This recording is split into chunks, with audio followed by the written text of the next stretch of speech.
So why am I writing a book on religion?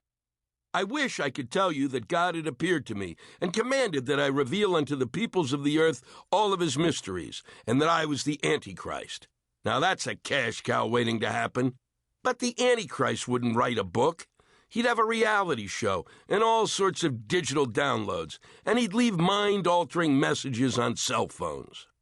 Yet I noticed as I began to write that there has lately been a glut of books about religion. Atheists and true believers, critics of all stripes and defenders of the faith, they have destroyed hundreds of thousands of trees with their knowledge, research, opinions, and beliefs.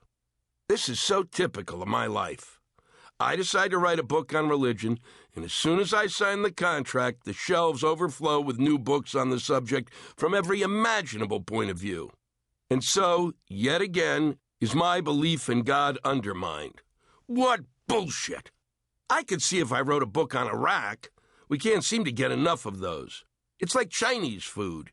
You can read all you want on the subject, but within minutes of finishing a book, you are hungry for more.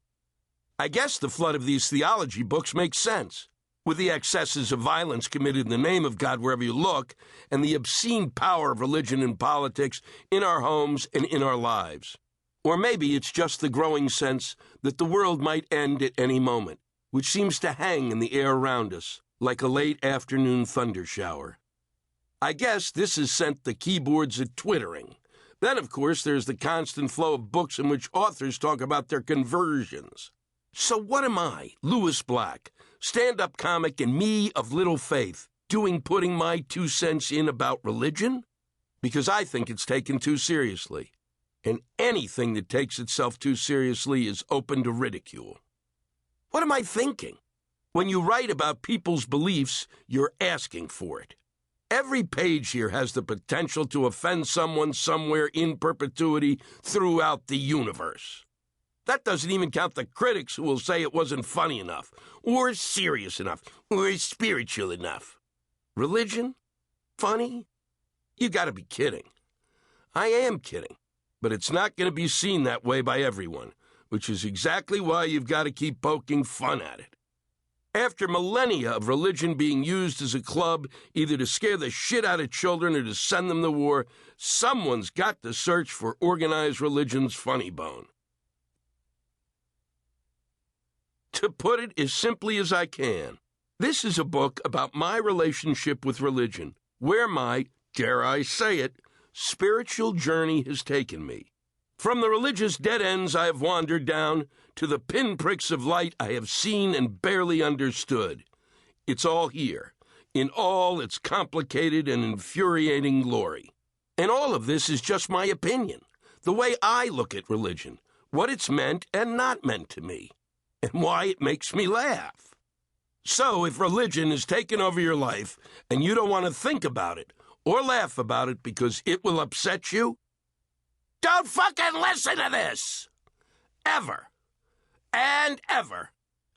Amen. In the beginning.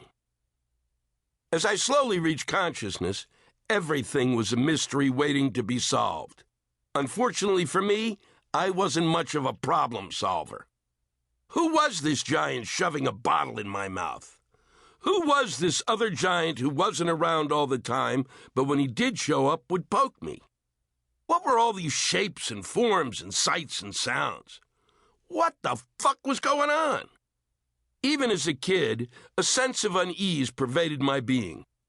As I learned to differentiate between these gentle and somewhat nurturing giants, and to say Mama and Papa, much to the giant's amusement, and as the routine of my daily life took shape and began to give me a simple understanding of what was around me, I also felt as if I was floating in a wet tissue that might tear at any moment. These are the vague flashes of my toddler years from an ever-dimming memory. I don't know if I'm imagining this or not. It's the way I remember it. Maybe my brain likes the sound of it. However, I distinctly remember reading the inspiring story, The Little Engine That Could. It says as much as any self-help book ever written. There was no God there to comfort my fears, and that has always bothered me. If he was going to make himself known, one